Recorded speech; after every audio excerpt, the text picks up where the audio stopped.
Okey, Assalamualaikum dan selamat sejahtera. Kita start ulang kaji untuk topik-topik yang akan keluar dalam UASA. Ini file yang cikgu bagi dalam grup tu lah. Okey, file ulang kaji tu, UASA tingkatan 1. Okey, pertama sekali, soalan-soalan yang ada dalam file ni, dia adalah soalan spot. Maksudnya bentuk soalan ni, topik ni dia akan keluar dalam UASA nanti. Okey, kita tengok soalan yang pertama. Soalan pertama dia terus nombor 3, nombor 1, 2 tak ada. Okey, ini adalah tajuk 2 kalau tak silap cikgu. Ini dia, ingat lagi kita ada belajar faktor sepunya FS. Lepas tu ada faktor sepunya terbesar FSTB. Lepas tu dia ada faktor perdana. Okey. So dalam bab ni, dalam bab ni nanti awak tengok balik. 5 ialah faktor bagi 15. Okey, faktor ni dalam arti kata lain dia adalah punca, macam yang cikgu pernah bagi tahu sebelum ni. Punca, faktor adalah punca. Okey. Maksudnya apa? Dalam 15 ada tak nombor 5? Contohnya 1 darab 5. Bukan. Dalam sifil 5 ada 15 tak? 5 ada. 5, 10, 15 ada. So 5 ialah faktor bagi 15. Ataupun berapa darab 5 boleh jadi 15? 3 darab 5 sama dengan 15. So ada 5 adalah faktor bagi 15. So betul lah.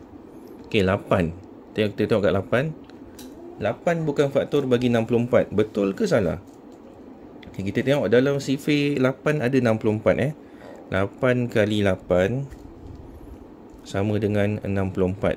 So sebenarnya 8 ialah faktor bagi 64. So penyataan ini salah lah. Alright. Okay, yang akhir sekali kita tengok 2 adalah faktor bagi 8 dan 16. Ya betul lah. Dalam sifir 2 ada 8 ada 16. 2 kali 4 sama dengan 8. 2 kali 8 sama dengan 16. Okay, kalau tak faham awak boleh rujuk balik dalam buku teks ataupun nota-nota yang cikgu dah bagi tu ada. Okay, saya go through cepat sikit supaya awak senang. Video ni tak berapa panjang lah. Apa yang saya cakap ni awak boleh terus rujuk je dalam buku nanti. Okey, yang soalan kedua, bulatkan faktor perdana. Faktor perdana ni macam yang saya cakap sebelum ni, nombor-nombor perdana ni adalah nombor yang boleh dibahagi dengan 1 dan nombor itu sendiri. Contoh nombor 7. Nombor 7 dia boleh dibahagi dengan 1. 7 bahagi 1 sama dengan 7.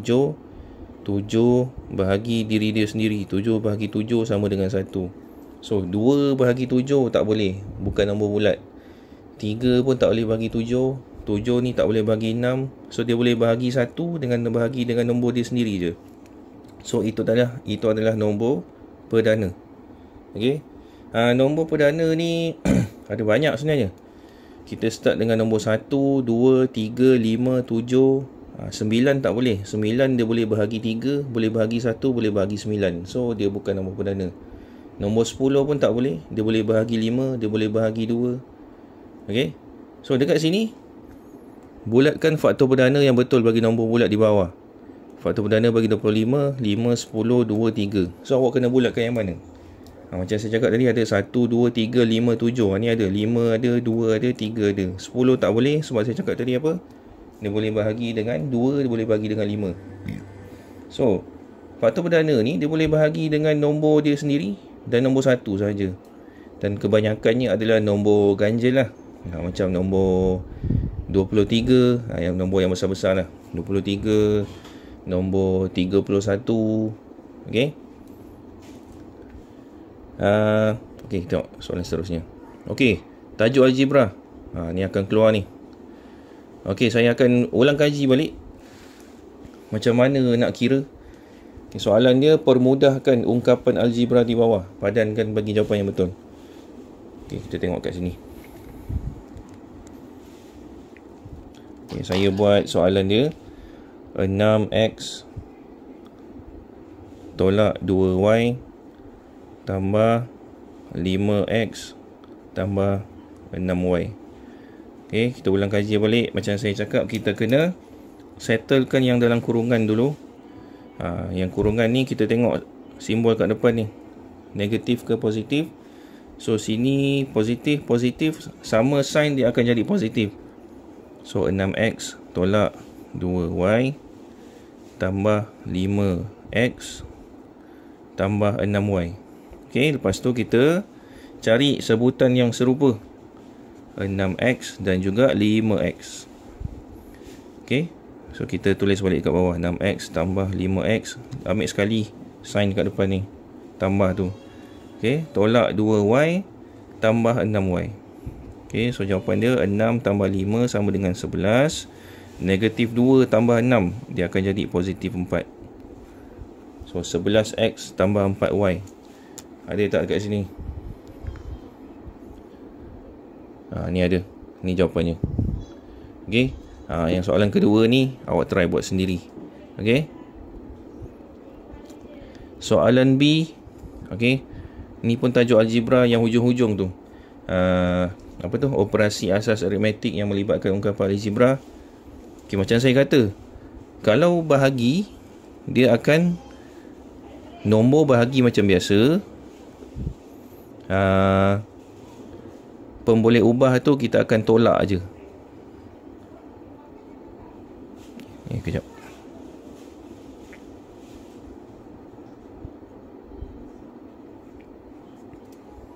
Soalan dia, adakah benar atau palsu 15M kuasa 6 N kuasa 4 bahagi 5M kuasa 4 N kuasa 2 sama dengan 3M kuasa 2 N kuasa 2. Okay, kita tengok betul tak betul. Okay, kalau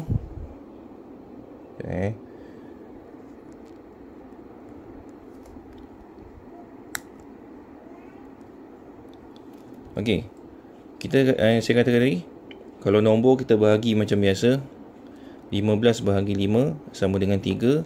Kalau M dengan M, kalau pemboleh ubah, kita tolak sahaja kuasanya. Macam ni kuasa 6, ni kuasa 4. 6 tolak 4 sama dengan 2. So M kuasa 2, N sama sebutan, kita tolakkan. 4 tolak 2 sama dengan 2. So pernyataan dekat sini betul ke salah? Betul lah. Kita dapat jawapan tadi, 3M kuasa 2 N kuasa 2. Okay, dan soalan yang kedua tu, 1/4 XY darab 20. Macam mana nak buat? So kita darab macam biasa. Darab macam biasa, 1/4. Macam saya kata, kalau darab kita tambahkan saja kuasa pemboleh ubah tu dan kita gabungkan dengan pemboleh ubah yang ada. Okay, darab 20y.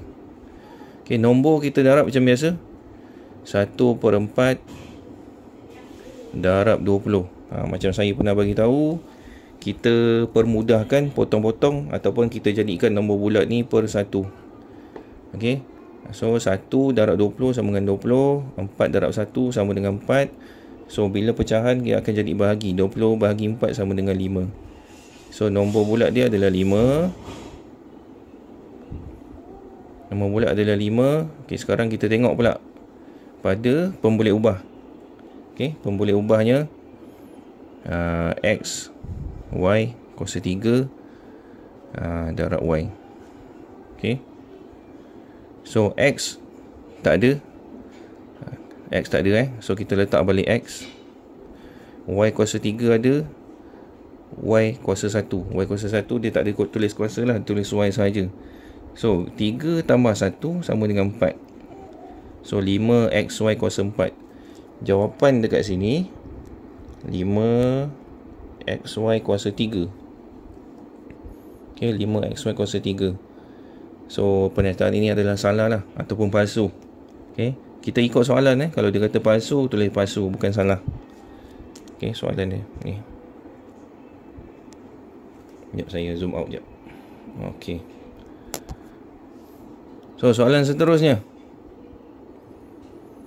Okay, ni Raja di bawah menunjukkan 5 kad nombor perpuluhan. Ini integer ni. Tajuk yang pertama sekali. Okay, dia ada apa? Negatif, positif. Okay, awak kena ingat yang kalau perpuluhan dan juga pecahan, dia bukan integer, dia nombor biasa. Okey, sebab integer ni nombor bulat saja. Saya tak tulis lah. Awak kena video ni awak boleh replay kan. So awak catat lah. So tak ada isu awak tak sempat nak dengar apa saya cakap ke apa ke, awak boleh dengar banyak kali. Okey, soalan dia. Nyatakan nombor perpuluhan terkecil dan nombor perpuluhan terbesar. Okey. Untuk negatif, semakin besar nombor tu, semakin kecil nilai dia. Okey. Kalau nombor positif, semakin besar nombor tu, semakin besarlah nilai dia. Macam tu dia punya pengiraan. Macam saya cakap dengan awak, beza RM2 dengan 50 sen. 50 sen dengan RM2, RM2 lagi besar daripada 50 sen. Okey. Dan dia suruh susunkan kad nombor perpuluhan di atas dengan susunan menurun. Kalau menurun, dia adalah pengiraan daripada besar ke kecil. Okey, kalau dekat sini awak nampak sini, yang paling besar adalah nombor yang bukan negatif. Ada sini 0.126, 0.560. Kalau yang positif, tak ada masalah kita nak tengok. Awak takkan keliru kot saya rasa. Sebab 5 dengan 1, kita tengok yang depan ni, 5 lagi besar lah. So ni nombor yang paling besar, ni nombor kedua paling besar.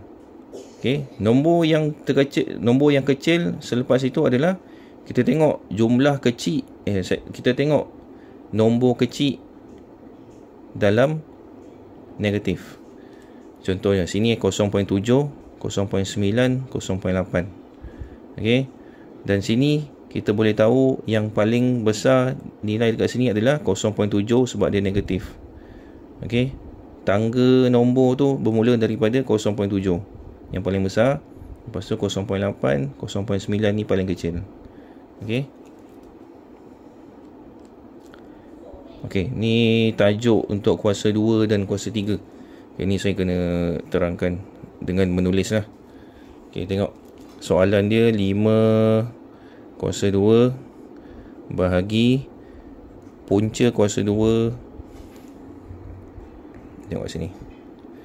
Okey, 5 kuasa 2 bahagi punca kuasa 2, 27/9. Okey. Kita try tukar dulu. Ada lagi. Ada lagi.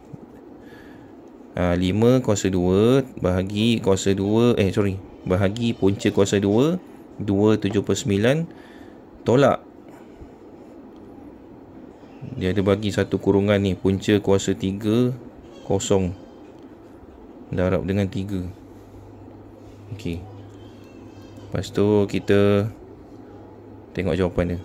Ni ada kosong, ini ada kosong. Lepas tu ni saya salin balik soalan. Alright.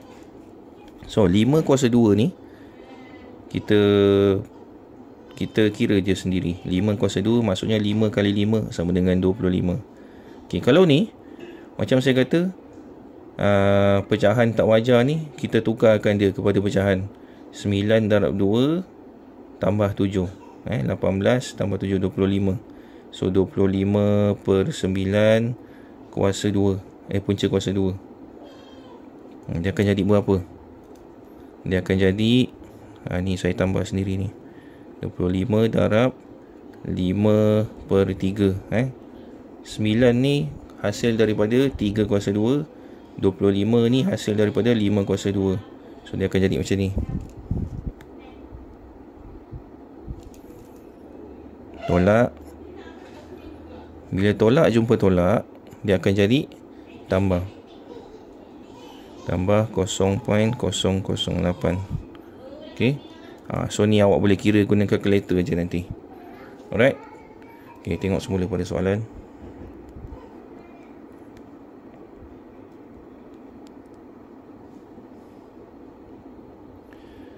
Okey, soalan seterusnya. Ini soalan untuk ketaksamaan linear. Okey, Puan Alia membuat sekurang-kurangnya 50 biji kek setiap hari. Tulis satu ketaksamaan linear bagi situasi di atas. Okey, tajuk ni saya tak ajar lagi. So nanti saya akan terangkan pada akhir video untuk buat ketaksamaan linear ni. Okey. Okey, soalan seterusnya bahagian B. Faktor saya dah terangkan. Faktor juga. Okey, ini adalah ungkapan algebra. Okey, ini adalah menentukan nilai. Menentukan nilai bagi sebuah ungkapan algebra. Alright. Okey, diberi K sama dengan 6. K sama dengan 6. Cari nilai M dalam 55K tambah 4M kuasa 2 sama dengan 654. So, kita kena kira. Okey, saya tunjuk Okey, dia bagi ungkapan algebra 55K tambah 4M kuasa 2 sama dengan 654. K sama dengan 6. So, macam saya cakap, kita tukarkan huruf K ni kepada nombor lah. Sebab dia dah bagi dah 55, dia dah bagi K tu sama dengan 6. Okey, tambah 4M kuasa 2 sama dengan 654. So, 55 darab 6. So, 55 darab 6 sama dengan 330 tambah 4M kuasa 2 sama dengan 654. Okey. Dalam ni, ini adalah persamaan linear. Awak kena pindahkan semua ke kanan supaya akhir sekali awak akan menjawab soalan. Sebab soalan tanya apa nilai M, berapa nilai M. So, last sekali awak akan tinggalkan M1 je sebelah kiri. Okey, ini sama dengan kan?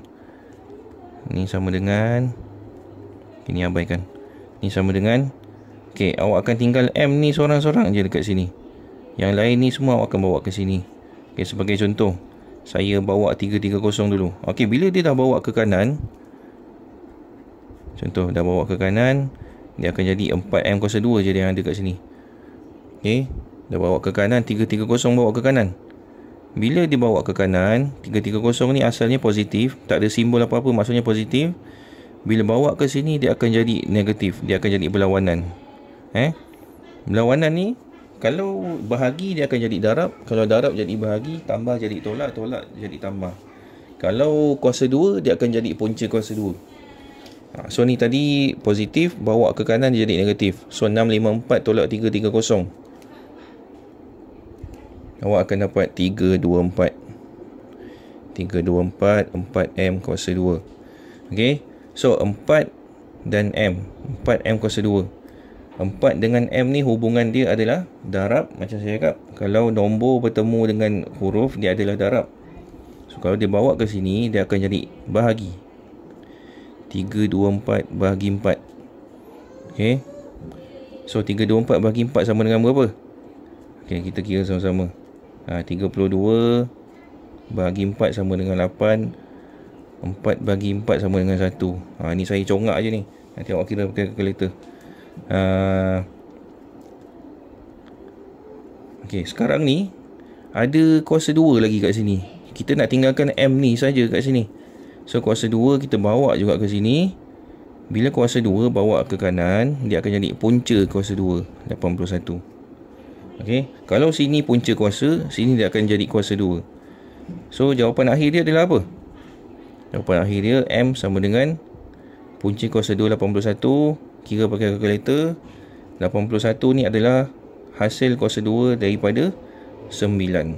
So M sama dengan 9.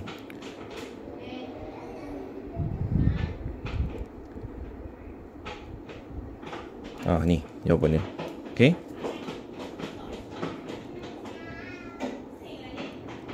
Okey, soalan yang kedua. Kelas 1 dedikasi mempunyai 25 orang murid.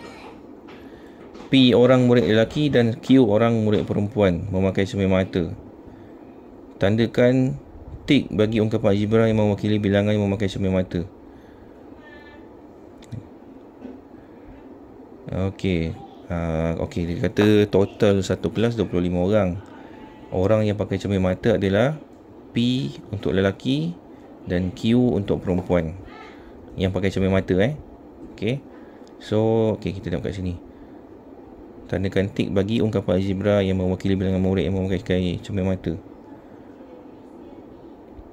Yang memakai, okey, kita baca soalan dengan betul.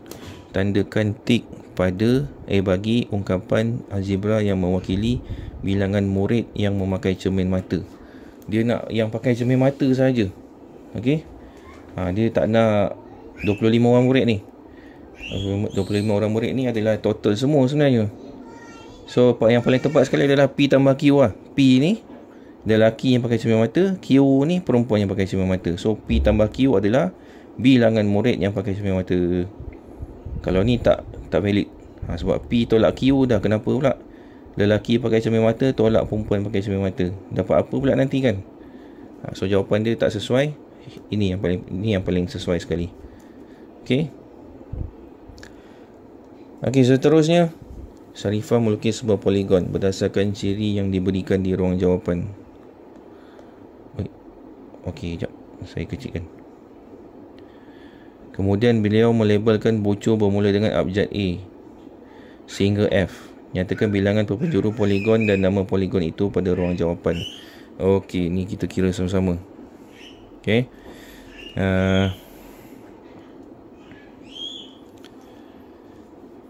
Okey, soalan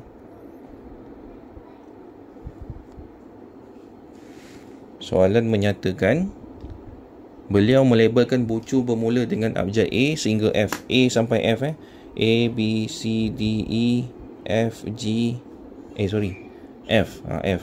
So F ni ada 6 abjad. Bila 6 abjad, bucu tu ada 6 lah.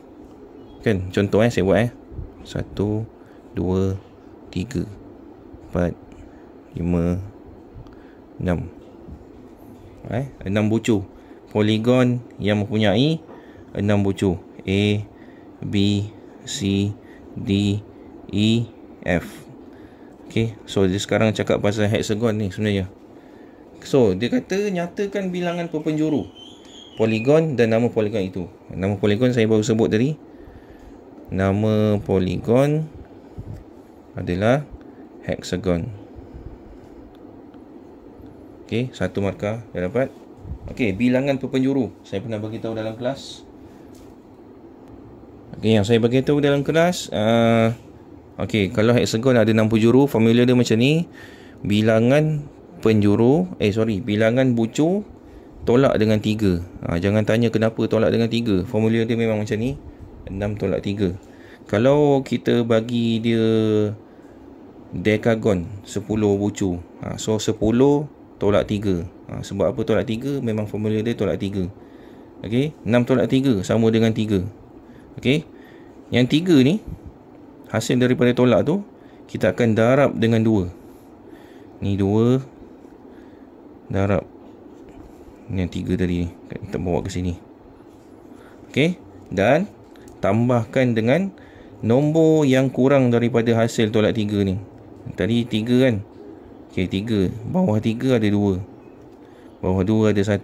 Dah lepas 1 dah tak ada dah, kosong.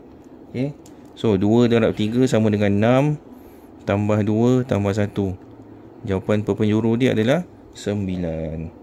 Okay, andai kata saya buat lagi satu contoh, nak ingatkan balik awak. Dia kata dekagon tadi kan 10 bucu. Formula dia kita tolak 3. Dapat berapa? 7. So lepas dapat hasil tolak ni, kita darabkan dengan 2, 7. Dan tambah dengan nombor yang kurang daripada 7. Hasil tolak ni berapa? 6, 5, 4, 3, 2, 1. Dapat 35. Senang je saya kira, bukan sebab apa, kita dah pernah buat dalam kelas dah ni. So 35 ni contoh kalau dekagon lah. Alright. Okay, ni dia suruh lukis kali ni. So better awak lukis lah. Kalau keluar soalan suruh lukis. Alright. Yang penting bucu dia sama. Ni dia dah bagi dah ruang jawapan. Nanti awak tulis lah. Okay. Okay, pengendalian data ni saya baru ajar. Ini data kategori bukan numerik. So ni awak kena kira gundalan. Gundalan saya baru bagi tahu itu. Okay, jumpa 1, awak tolak kat sini, tambah 1 palang. Jumpa 1, tolak, tambah 1 palang. Macam tu. Bila dapat 5 palang je, awak terus potong. Lepas tu buat tambah lagi. Dapat 5 palang, potong. Kalau tak dapat 5 palang, jangan potong. Okay.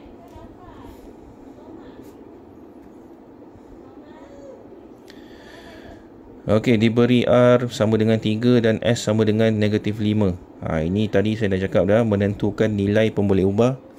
Menentukan nilai pemboleh ubah. Dia dah bagi dah. Dah bagi kat sini R sama dengan 3, S sama dengan negatif 5. So awak boleh kira sendiri, tukarkan huruf ni kepada nombor. R sama dengan 3. So 6 darab 3. Okey. Okay, next. Persamaan linear. Tentukan sama ada setiap yang berikut ialah persamaan linear dalam satu pemboleh ubah atau tidak.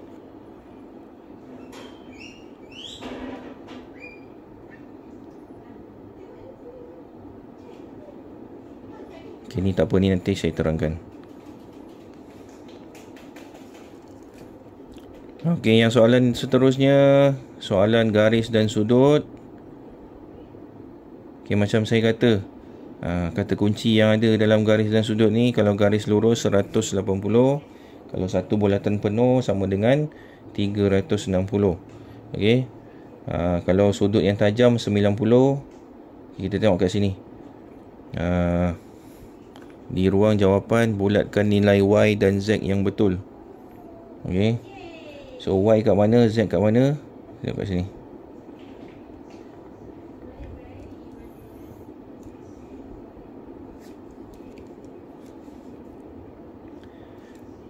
Soalan ni nanti saya akan terangkan balik dalam video seterusnya. Kita skip dulu sebab saya baru tengok ni. Saya kena cari dulu. Okey. Soalan B ni, MK. Okey, dalam jari bawah JKL ialah satu garis lurus dan MK sama dengan ML. JKL garis lurus. Okey. MK sama dengan ML. ML. MK sama dengan ML. Maksudnya saya rasa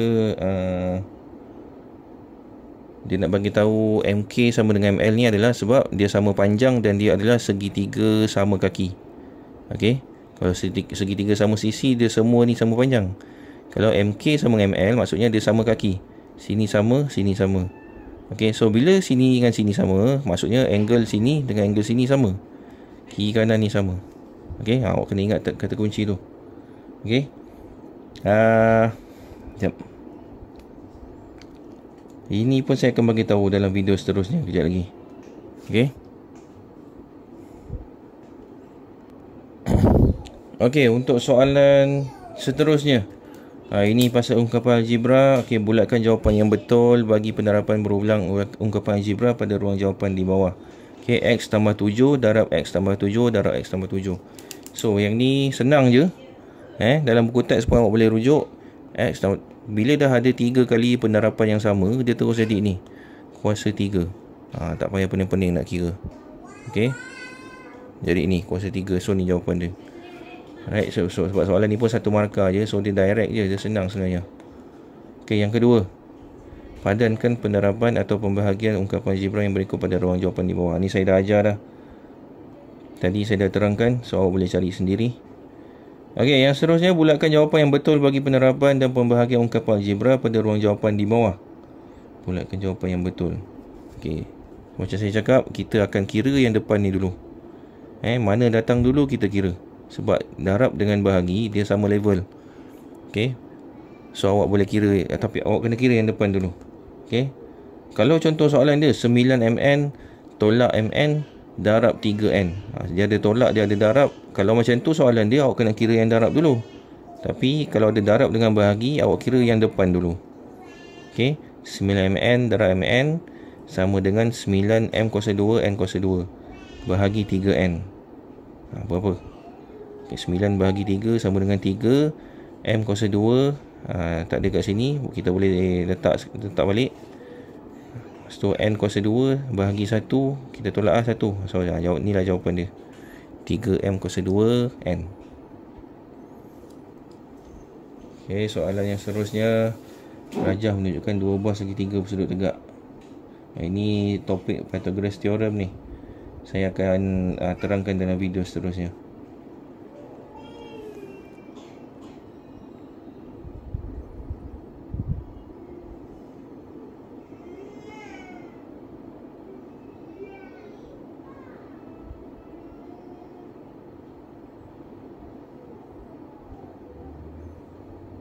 Okey, dalam soalan ni macam saya kata, kita ada belajar dua sudut bertentangan dalam segitiga sama dengan sudut yang ada dekat luar ni.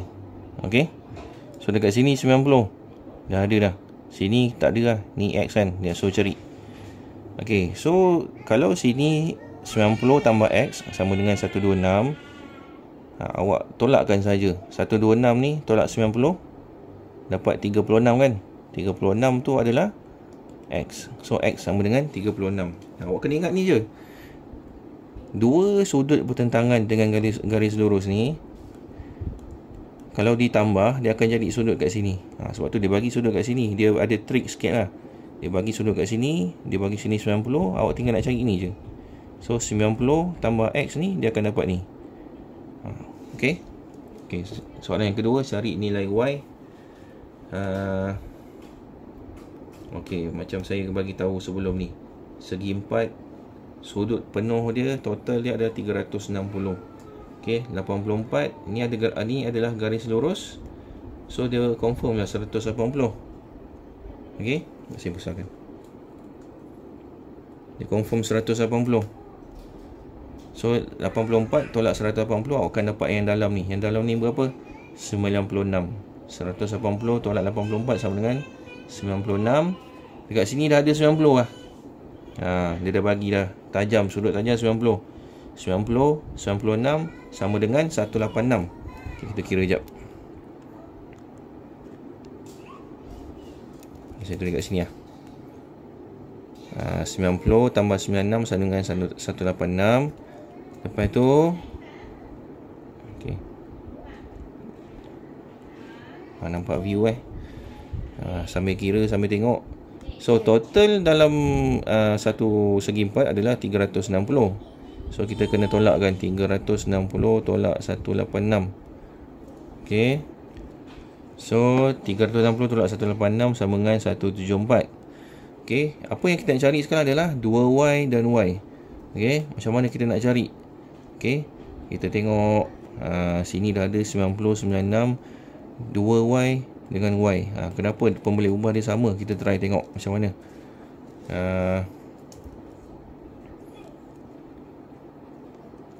174 ni adalah total daripada ni, dua sudut ni.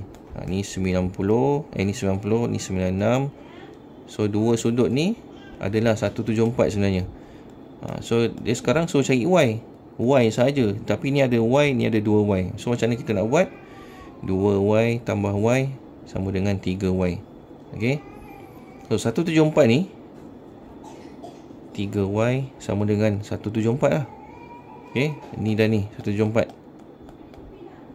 Cara nak cari Y tinggal kat sini, 174 bahagi 3. Awak kena dapat berapa ni? 15, 5, 8. Okey. So 1Y adalah 58. Jawapan dia 58 lah. Okey. So untuk itu setakat ni saja saya punya pengajaran. Okey, untuk next video saya akan bagi besok. Okey, untuk tajuk ketaksamaan linear, untuk tajuk Pythagoras theorem iaitu segitiga bersudut tegak ni, dan juga perbincangan soalan tadi, perbincangan soalan sudut dan garis ni. 3 benda ni saya akan terangkan dalam video besok. Okey, terima kasih.